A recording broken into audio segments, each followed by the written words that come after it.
for the Lord your God is living among you. He is a mighty Savior. He will take delight in you with gladness. With His love, He will calm all your fears. He will rejoice over you with joyful songs.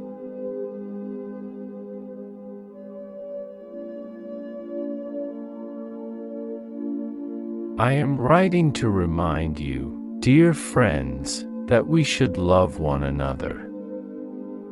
This is not a new commandment, but one we have had from the beginning.